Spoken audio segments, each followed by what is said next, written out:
ഉൽപ്പത്തിയുടെ പുസ്തകത്തിൽ 2 വിളക്കുകളെക്കുറിച്ച് പറയുന്നുണ്ട്. പകലിനെ തെളിക്കാൻ സൂര്യനും രാത്രിയെ തെളിക്കാൻ ചന്ദ്രനുമാണ്.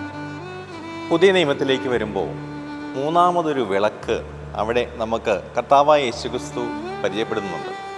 യേശു പറയുന്നു, കണ്ണാണ് ശരീരത്തിൻ്റെ വിളക്ക്. കണ്ണ് കുറ്റമറ്റതെങ്കിൽ ശരീരം മുഴുവൻ പ്രകാശിക്കും. കണ്ണ് ദുഷ്ടമാണെങ്കിലോ ശരീരം മുഴുവൻ ഇരുണ്ടുപോകും.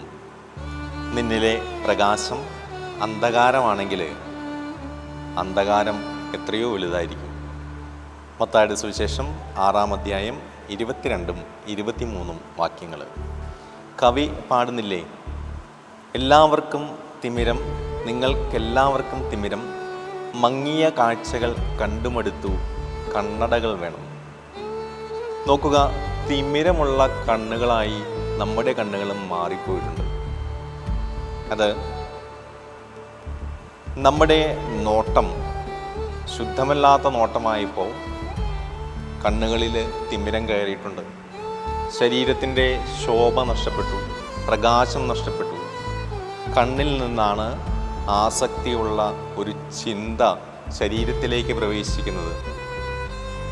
ദുർമോഹത്തിന് അത് കാരണമാകുന്നു. ദുർമോഹം ഗർഭം ധരിച്ച് പാപത്തെ പ്രസവിക്കുന്നു. പാപത്തിൻ്റെ ശമ്പളം മരണമാണ്. നോക്കുക, ശരീരത്തിൻ്റെ വിളക്ക് കണ്ണ്. ഒരു യുവാവ്, അവൻ വിദേശത്ത് ജോലി ചെയ്യുന്നു. ജോലിക്ക് ശേഷം അവൻ്റെ വിനോദം അശ്ലീല ചിത്രങ്ങൾ കൃത്യമായിട്ട് കാണുക എന്നുള്ളതാണ്.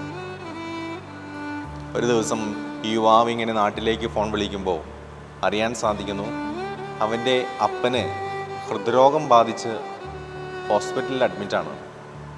ഈ യുവാവ് ഉടനെ ചിന്തിക്കാനായിട്ട് തുടങ്ങുന്നു, ഞാനിങ്ങനെ ചെയ്തതുകൊണ്ടാണല്ലോ എൻ്റെ അപ്പന് രോഗം വന്നത്. ഉടനെ തന്നെ നാട്ടിലെത്തുന്നു. അറിയാവുന്ന ഒരു വൈദികനെ വിളിച്ച് നല്ല കുമ്പസാരം നടത്തി ഈ യുവാവ് തൻ്റെ കുറ്റങ്ങളെല്ലാം ഏറ്റുപറഞ്ഞു. അവൻ്റെ മനസ്സിലുള്ള ചിന്ത, അവൻ ചെയ്ത ഈ പാപം മൂലമാണ് അവൻ്റെ പിതാവിന് ഇങ്ങനെ ഒരു അസുഖം വന്നത്. അത് എന്തുമാകട്ടെ, എന്നാലും നമ്മൾ ചിന്തിക്കേണ്ട ഒരു കാര്യം എന്ന് പറയുന്നത്, എൻ്റെ ശരീരത്തിലേക്ക് അശുദ്ധി പ്രവേശിക്കാൻ, എൻ്റെ കണ്ണിലൂടെ അശുദ്ധി പ്രവേശിക്കാൻ ഒരിക്കലും ഇടയാകാതിരിക്കട്ടെ എന്നുള്ള ഒരു കാര്യമാണ്.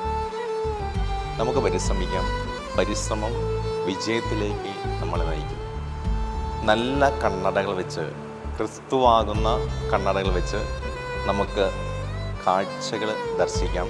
അതെൻ്റെ ശരീരത്തെ പ്രകാശമാനമാക്കും. ദൈവം അനുഗ്രഹിക്കട്ടെ. നന്മയുണ്ടാകട്ടെ, പുണ്യമുണ്ടാകട്ടെ. നന്ദി.